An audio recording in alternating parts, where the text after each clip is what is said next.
Today's video is all about our van. We said to you last week in our live stream, we're going to give you a tour of our van. I'm going to do the outside and Sarah will do the inside. But before I begin, gotta say, this Broadway place is incredible, even though the theatre is pretty poor. Just down here is a railway track, right next to where our van is.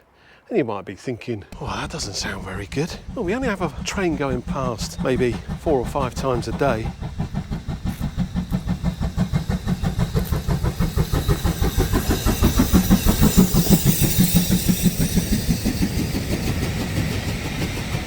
And before I get onto this tour, just want to say I have managed to pick the perfect moment because we're right in the middle of something called Storm Kyron at the moment, which is battering the UK and Jersey, the Channel Islands. We've been rocked around a bit in the night and rain hammering on the roof, but look behind me here. What is that? That there is sun. Yeah, in the UK, it's November and we've got sun. Anyway, let's get to this tour. And I'm gonna make it relatively detailed, but not so detailed that you'll get bored. So let's start with the front.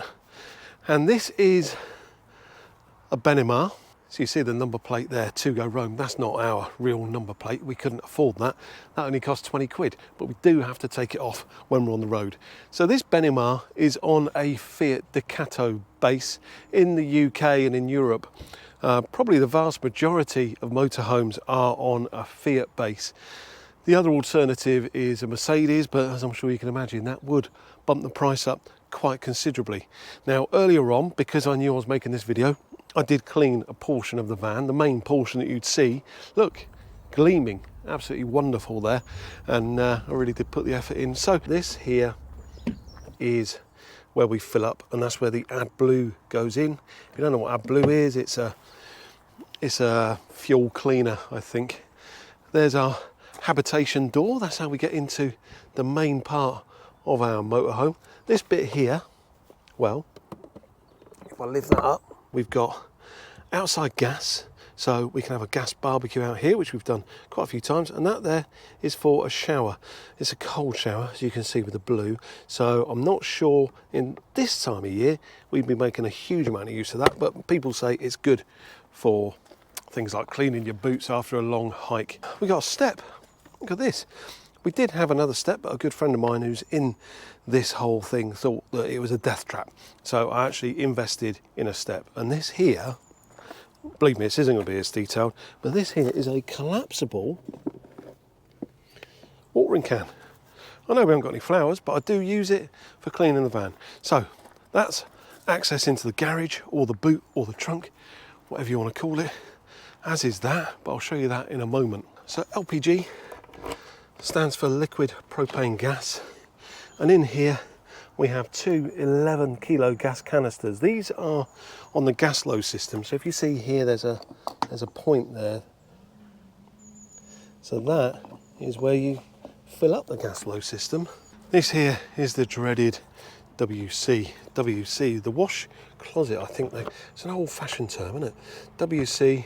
So in there is, well, in there is a huge amount of, I don't know what I call it, piss. That's what I tend to call it.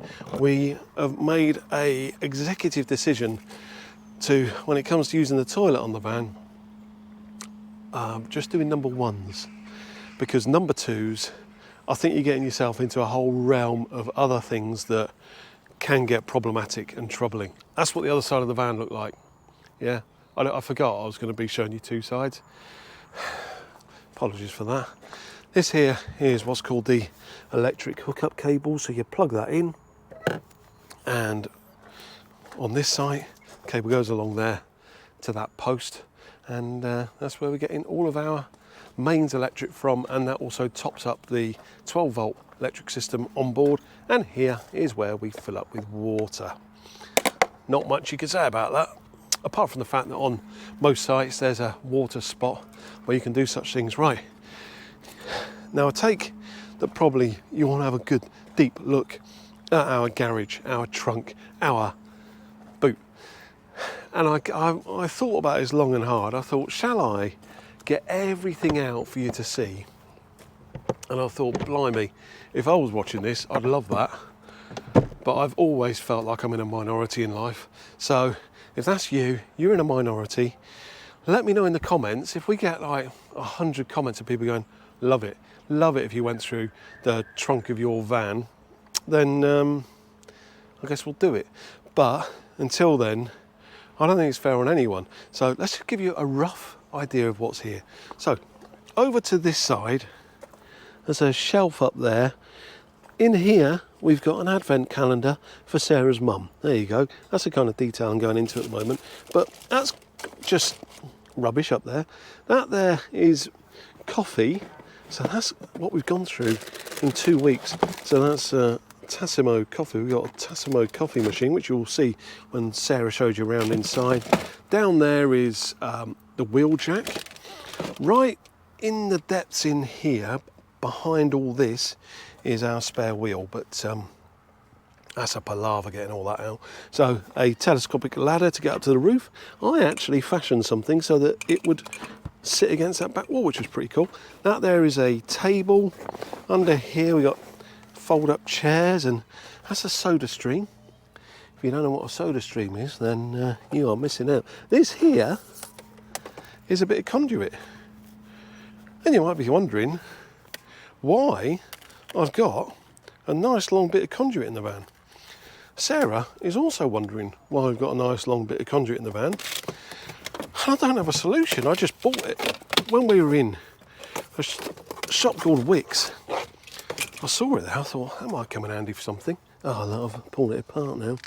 And so far it's not come in handy for anything. So, I don't know, it's only £1. So if anyone needs some conduit, let me know. It's about 3 metres long. And then in this side, it continues back there. That's our water hose. And we've got around here more storage. And in these boxes, there's bits and bobs. There's also power back there. So we use that, or I use it to power my drill. And what do I need a drill for? You're already thinking, blimey, this fella, he's pretty handy. He's got some conduit and he's got a drill. Well, the only thing I use the drill for is my Starlink. Yeah, we got Starlink. If you don't know what Starlink is, let's give you a quick heads up. And this is our Starlink. Basically, up there's thousands of satellites. Problem we've got, being YouTubers, is when you go onto all of these sites, certainly around the UK, and I'm sure the same around Europe, trying to get a signal on your mobile phone or on a Wi-Fi unit in there for getting internet connection is a nightmare. Sometimes you'll get 50 megabits per second, sometimes you won't get anything. I remember we were on a site a few weeks ago and couldn't get anything at all, and we had to rush into town to try and upload a video, which is kind of killing the fun of all this. So we've invested in Starlink. So what I use the drill for is to kind of put these things into the ground so that no ne'er-do-wells can come along and take it away. Now, I guess they could cut the cable, but it won't work after that. Long story. Oh, by the way, up here we've also got, this is called an awning. So that thing comes out all the way out here and you can sit underneath it. Not going to put it out now because when we had a motorhome before, if you had any gust of wind, it went flying over the top of the motorhome. So you will only see that when we have a sunny day next year without any wind, I would say. That's Starlink. We're getting on Starlink download speed of between, on a bad day, 100 megabits per second, on a really good day 250, but it normally sits around 150 that we get on that. It goes in through the window with something really clever that I designed.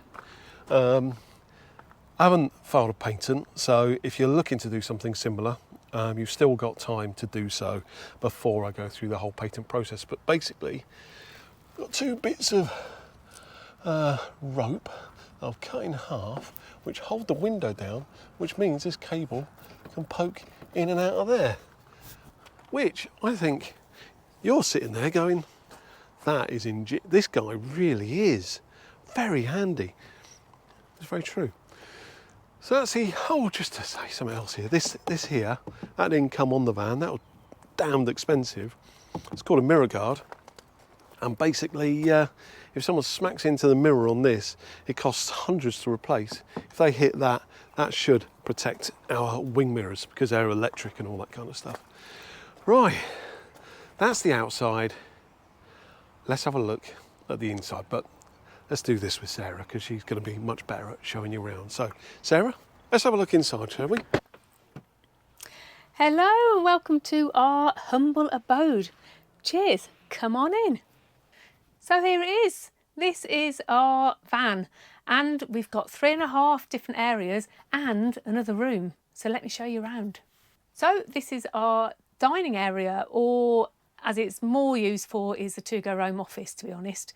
So we've got the 2 chairs which turn round and that becomes the driving seat and passenger seat. And then we've got this nice little corner sofa and this brilliant table which can go in all different directions. And it's brilliant, it even folds out to make a bigger table. And where I'm sitting is the freshwater tank, which is about 120 litres. And under this seat here is our portable battery, which we can use when we're off-grid. As you come in the door, we've got another little seating area, which we use to put on our shoes and things like that. And it's also got all the electric gubbins, which I don't know anything about, to be honest. We've got a nice little shoe rack here, where pink clogs got to be done, and boots. And then above the cab area, we've got the really, really bright, really lovely skylight up there and great shelving unit. The white square thing in the middle is our Starlink router. Oh, before I go, let me show you our fancy net curtains. Look at these. And then we have the blackout blind that goes all the way up. And we also have a fly screen, insect screen, which goes all the way down. So we've got the windows open, keeps all those nasty bugs out. Moving on to zone 2, which is our kitchen. Really lovely, small, compact kitchen, but it's brilliant. First of all, I'll show you this. We've got this extra little bit of working top. So that clips in something like that. So you've got a tiny bit of extra working top, you can put stuff on there. And 3 really big drawers, really nice sink. And the good thing about this sink is it just folds down so you can hide all the washing up, which I have to say, there's some in there, Neil. Moving on to this bit, so at the moment we've just got a really nice wooden board, but it actually is a bit of a protection and extra workspace on top of our 2 gas burners and an electric burner. Up here we've got our extractor fan, which has got really, really good power on it and even some lights, which is great for when you're cooking there. 2 storage areas, really pleased with some of the containers we've got. We've got 2 different types, keep a pasta in and sugar in. They just fit in there. We've got loads in there actually. Really good storage. And the other side we have for our glasses, and you might have seen I'm drinking out of a wine glass, but they actually fold up into a little plastic little container for it. So really good for travelling. Above there we've got Neil's spice rack. Got no idea what he's got up there. And underneath we have our oven, gas oven, which isn't ideal because we haven't actually used this yet, to be honest, but in our last motorhome it was a gas oven and the amount of times we burnt things in there wasn't great, so we haven't actually used it, but we will do. Plenty of cover space. And then we have a microwave, which is very useful for keeping bread in as well, and big freezer and big fridge. Fridge is absolutely fantastic and get loads in there. That concludes our little kitchen area. So come with me into zone 3, and this is our lovely lounge area. Absolutely love it back here. This is where we spend our evenings watching our TV, and you can see it's a nice U-shape sofa. We've actually got storage in there, storage in there, storage in here, storage in here. So plenty of storage. And where I'm sitting is where the hot water boiler and pump is. So this is actually the hot seat. Really good. And this is our TV where we watch all our favourite YouTube channels. We can either have it with a coffee, or we also have some other drinks back there if we fancy a bit of alcohol. And this is a great space with our little twinkly lights. We've got a cupboard that side, storage, and a big cupboard that side for storage. So there's loads of space in here. You've seen zone 1, 2 and 3, so this is number 3.5. So this is our bed, which comes all the way down to the lounge area, so we can just hop in, and we keep it ready made so it's even easier. And then when we're ready to get up in the morning, we just, with a touch of a button, just send it all the way back up, and up we get. Easy as that. Oh, hello there. Welcome to the 4th room in the motorhome, and this is our bijou but very adequate bathroom. Shower cubicle with a drying rail, great for wet towels, and toilet that I'm sitting on, and sink.